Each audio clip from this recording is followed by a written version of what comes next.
Welcome to Chess to Impress. As we know, these lessons are for beginners, and today is lesson number 14.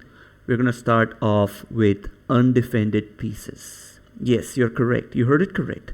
Undefended pieces is the theme of the day. So in chess, finding, attacking, and capturing undefended pieces is one of the best ways to win a game. The first step is learning to find pieces that are alone. I repeat, in chess, finding, attacking, and capturing undefended pieces is one of the best ways to win a game. The first step is learning to find pieces that are alone. Which of the black pieces are undefended? Right? Let's see how many black pieces are. Let's just identify which pieces are undefended. Is this knight defended? Of course this knight is defended because the queen guards the knight. So I don't think the knight is an undefended piece. What about this pawn? Is this pawn undefended? No, it is defended by not only the knight but also the bishop. What about this pawn? This pawn is defended by the knight. This pawn is defended by the other pawn. What about this bishop? Is this bishop defended? No. So the bishop on g3 is an undefended piece. What about the pawn on g5? Again, the pawn on g5 is an undefended piece. The rook on h8 is an undefended piece. And the queen on c8 is an undefended piece. We never include the king. The king is the king. So we always exclude the king.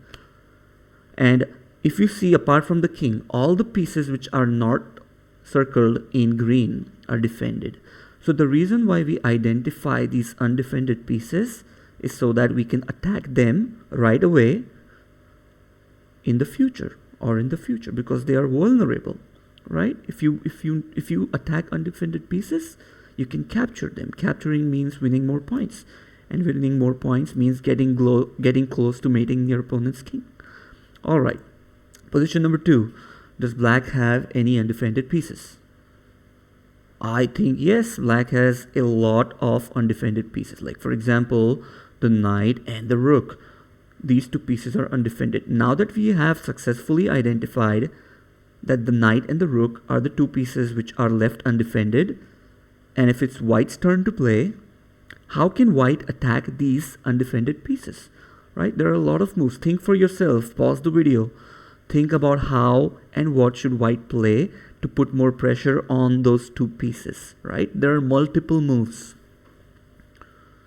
All right.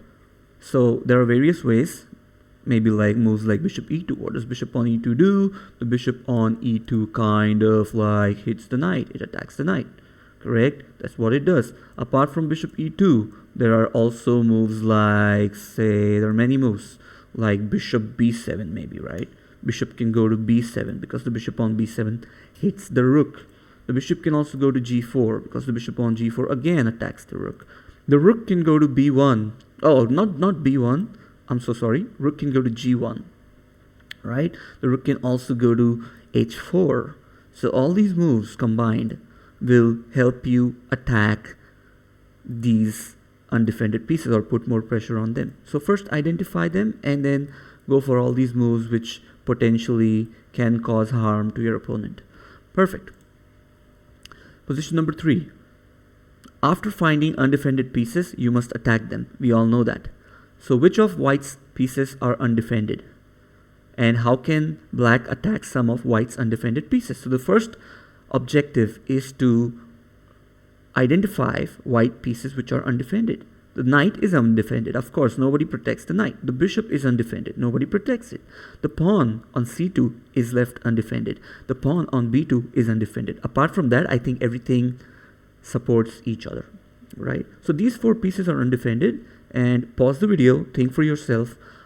What moves can you play? There are multiple moves that you can do to attack these undefended pieces.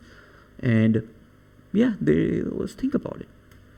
Alright, so I can play moves like, maybe if I want to attack this pawn, for that matter, I can play moves like rook d2, right? If I want to attack this pawn, I can play rook to b8. If I want to attack this knight, I can play a move like bishop d6. And if I want to create a double attack is when one piece attacks two pieces. If I want to hit the knight and the bishop both together at the same time, I can play this amazing move, rook to d4.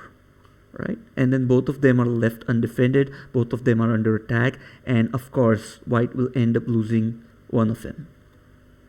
Cool. And position number 4. Just identify how many black pieces are undefended. Think of a number. It's 3. There are 3 black pieces which are undefended. The rook on c2, the rook on h1. Oh, I think there are many. It's not 3 actually, it is 4.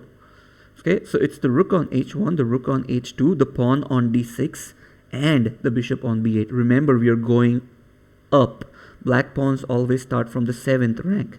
They go towards the 1st. So the pawn on h2 is supported by the pawn on g3, the pawn on g3 is supported by the pawn on f4, so on and so forth. They form a chain, but this pawn is undefended. That's why. The pawn on d6 isn't safe. The bishop on b8 isn't safe. The rook on c2 isn't safe. And the rook on h1 isn't safe.